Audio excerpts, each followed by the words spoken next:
Hello listeners and welcome to the Montel Weekly podcast, bringing you energy matters from home offices across Europe in these coronavirus times. My name is Richard Sverrisson and today we're talking carbon and the EU ETS to be specific. I'm joined by Bernadett Papp of Vertis. Welcome back to the pod, Bernadett. Hello Richard and welcome also to the listeners. How are you doing in Budapest, Bernadett? Having exciting times, to be honest, and wondering about those strange movements in all the markets around the world, like in oil and also in carbon. We'll get to those very soon, but I'd like to start talking about volatility. I mean, carbon is notoriously volatile, but the last few weeks have been dramatic, as well as other markets, as which you mentioned. So what are your expectations for the coming weeks? Will we continue to trade in this sort of 10 euro spread? To be honest, what I can almost guarantee for the next couple of days and weeks even is that volatility remains with us. And I think that those who are part of the carbon market since the beginning have or got used already to this volatility, but the reason behind was always different. First, we had the legal uncertainty with all the reforms, and then we had also volatility because of fundamentals. And right now we have the volatility because of the COVID pandemic.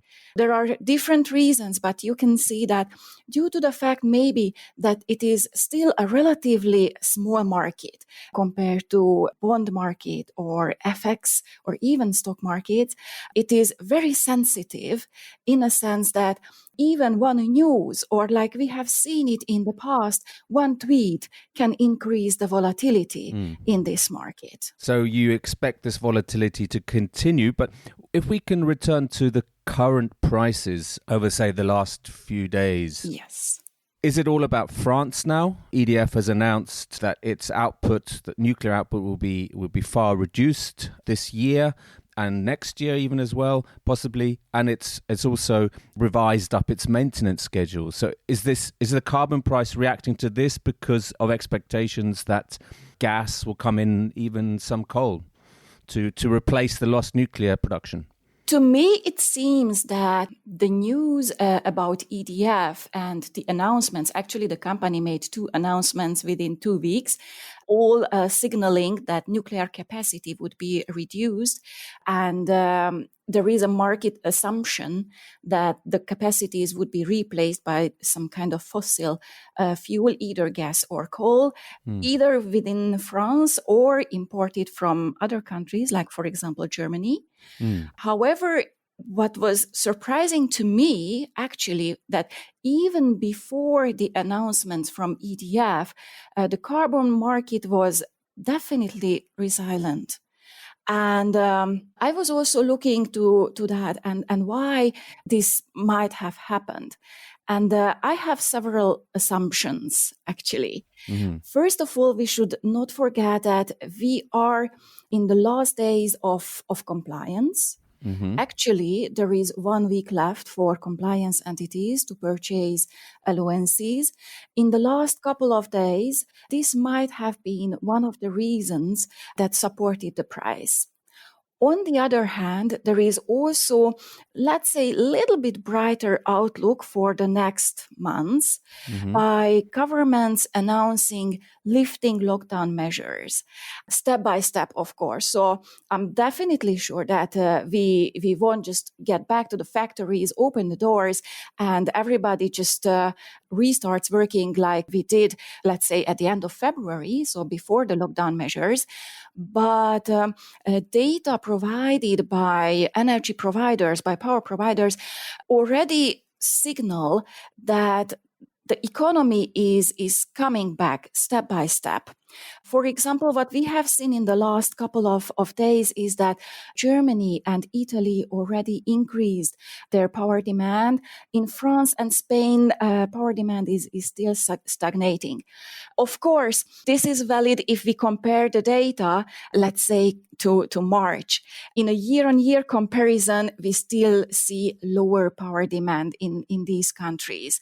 However, the signals are promising, let's say, and sooner or later, we will see also maybe positive news from the manufacturing and industrial sectors. Although today is not really the day for that, because in the morning we have seen purchasing manager indices from the manufacturing sector released in several countries of Europe, including the Eurozone. And unfortunately, all of them were disappointing, so below expectations. These are the figures from Thursday. We are recording the day before we publish the podcast. But what's the outlook here, you think, going forward? I mean, do you expect a recovery? There are signs, factories are starting to reopen. You see some of the car manufacturers restarting production. What do you think then is the shape of the recovery here, Bernadett? Yeah, there are different assumptions from U to W, even to L-shape recovery, if we can call that a recovery at all. I'm rather voting for a U-shape or even W-shape, simply due to the fact that, as I've mentioned, the recovery can be done only step by step with all the precautionary measures having in place at the factories, which means the companies have to guarantee social distancing, also the disinfection of the tools that people are using. It will take time. So according to my experience, at least what happens in my country, in Hungary, some factories started operating again, but they work approximately at 20-25% of their capacities. Okay, Simply because they all have to guarantee these precautionary measures. And also, it's very important that they are waiting and they want to see what about the demand for their products.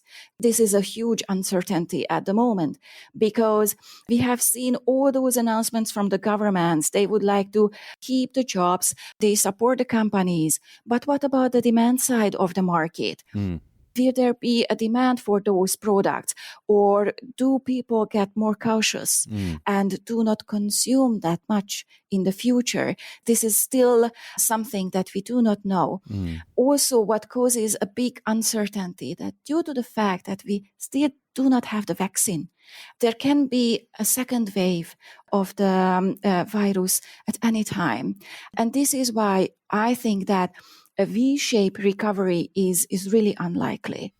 Companies and governments are very cautious with restarting their economies.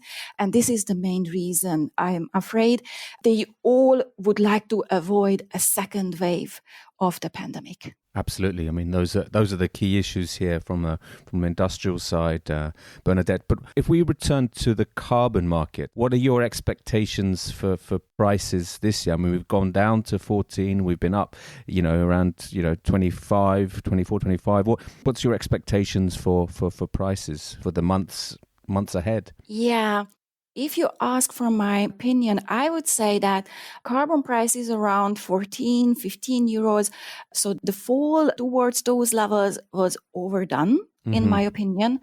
Just like reaching 22.55 last Friday with the benchmark contract also seemed to be overdone a little bit. So I think that the April average, that is around 20 euros, if we take into consideration the settlement price of the DAC 20 contract, is a quite good approximation. And I expect the price to oscillate around this level, depending on the news. So as you can see, the market is really news driven at the moment. And I'm definitely sure that any news about another increase in the new cases of the virus could drive the price below 20 euros. But companies reporting higher power demand, higher demand for products from the manufacturing sector, for example, could lift the price step by step even higher. Okay. On the other hand, I would also like to mention two additional factors that have quite a big impact these days on the carbon price.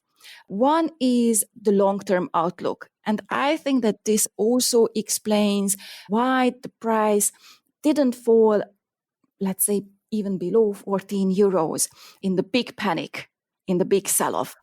And this is the fact that all market participants are aware of the reforms this market is facing already from next year. Actually, the market stability reserve that reduces the supply is operational already. So part of the surplus that is created by the current pandemic can be absorbed by the market stability reserve next year. This is one thing that provides a very strong support to the price because no other market has this automatic mechanism. Because we have the oil market, we've mentioned in the beginning. And also there we have the OPEC, which even widened its circles because these days it became OPEC plus already. And they can intervene. But this is rather political decision-making and negotiations. The market stability reserve is there, it's a law, and it's an automatic mechanism that operates in the market. I think this is a big difference. Absolutely. It's important to have the long-term perspective here as well. You're absolutely right. But if I understand you correctly, we're more likely to be around 20 euros a ton for carbon rather than fall below 14 towards 10, for example. Yeah, I really doubt. Because on the other hand, if you really want to look long-term, we should not forget that those reforms we know about at the moment have been adopted, taking into consideration an EU emission reduction target of 40% by 2030. But we know very well that we have a Green Deal on the table in the EU, aiming for climate neutrality by 2050, and this implies also a higher emission reduction target by 2030. That has to be translated also into the EU ETS. And in the next couple of months, maybe beginning of next year, because also the negotiations could slow down because of the pandemic, we might see a higher linear reduction factor in the EU ETS for phase 4, meaning that the overall volume available in the ETS could decrease for the compliance entities. Absolutely. So I think that this is something most of the market participants are aware of, and this knowledge provides a support to the carbon price. And this is why I'm really skeptical about the carbon price falling below 14 and towards 10 euros again. But do you think then the delay to these kind of reforms or the Green Deal more generally is likely given the pandemic? What has been made clear by the European Commission is that the negotiations about the 2030 deal or part of the deal that aims the increase of the emission reduction target for 2030 are on track. What might be delayed are rather the long-term steps and the measures that aim the 2050 climate neutrality. But I think that the delay is rather limited.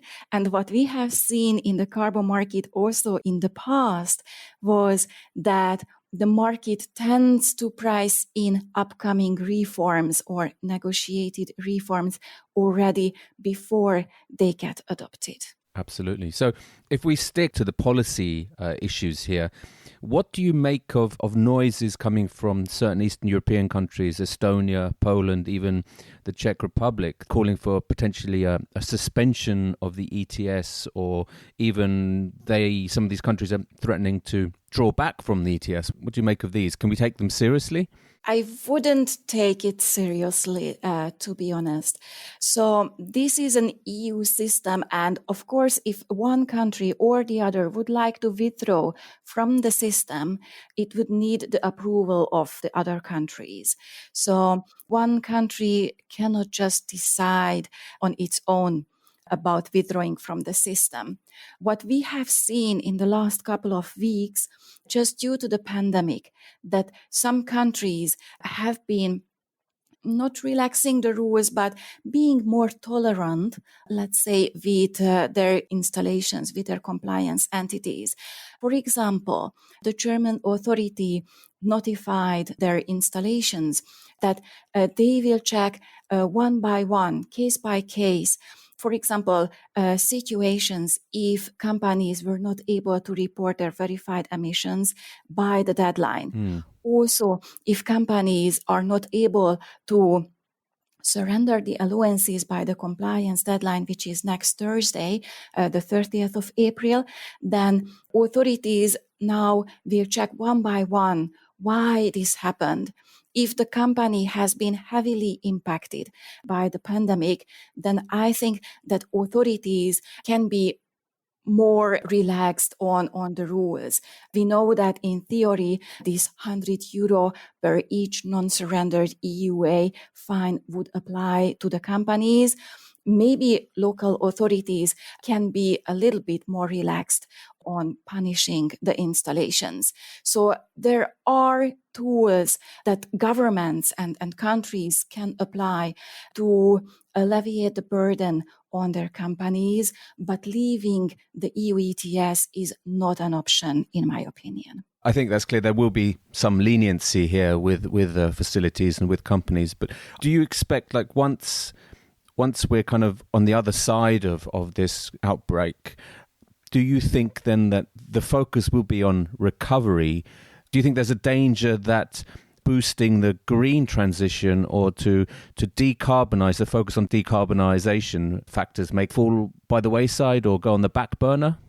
I think that it would be a welcome development if all the funds, EU and the governments, already decided about or are negotiating at the moment. Like, for example, today in the afternoon, we have the big European Council meeting in the afternoon discussing billions of euros being released to the European countries, to European member states. So if all these, or at least a big part of this money would be spent on the decarbonization of the economy, it would be a welcome development, I think, for all of us, speaking also from a personal perspective. What we have seen in the past already, that the decarbonization in the power sector has started already before we were hit by the pandemic. So 19 verified emissions data are the best example for that. Also, most of the European member states have already a target year by which they would like to close all coal-fired power plants. So the decarbonization of the power sector is, in my opinion, on track. There have been, of course, voices saying that with the decline in oil prices, gas prices, and coal prices, this might slow down, simply because these fossil fuels get favorable or get appealing for the power plants again. I doubt it, I have to say, just because the process has started already and it's very difficult to reverse that. So I think the power sector is on a good track to decarbonize. The next step is the industrial sector, of course. And here I think that all the measures and all the steps the EU, the European Commission, and the individual member states consider could be a big help. Of course, I think your next question is what could then be the impact on the carbon market and the carbon price. Am I right? Absolutely, Bernadett. You beat me to it. Yeah, perfect. Yeah. So, and now again, I come to the point, the key point in this, which is the market stability reserve. So in theory, we have here this automatic mechanism that is able to absorb the surplus that is being created in the market automatically. Of course, these changes won't happen from one day to the other. It takes time. Like the market stability reserve does not take the allowances from the market from one day to the other either. We always have to wait 1 year until the verified emissions are published.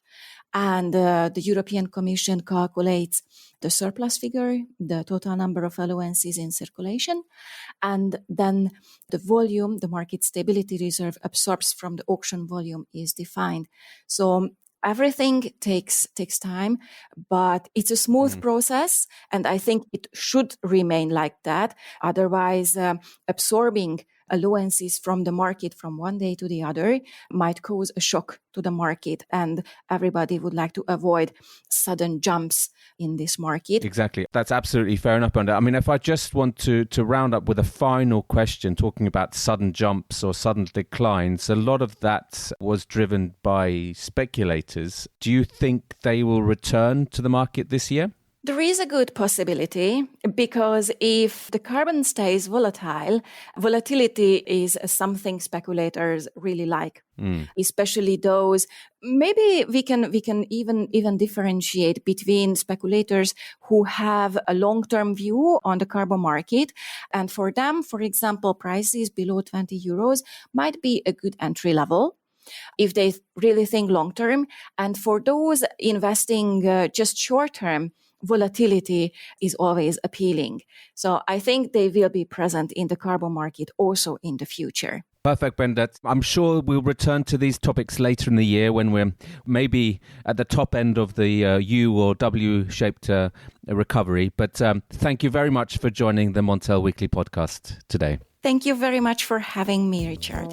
That's all from us this week, listeners. Remember to keep up to date with all our stories on Montel News. Follow us on Twitter, LinkedIn, and subscribe on Apple Podcasts, Spotify, or wherever you get your podcasts from. Thank you and goodbye.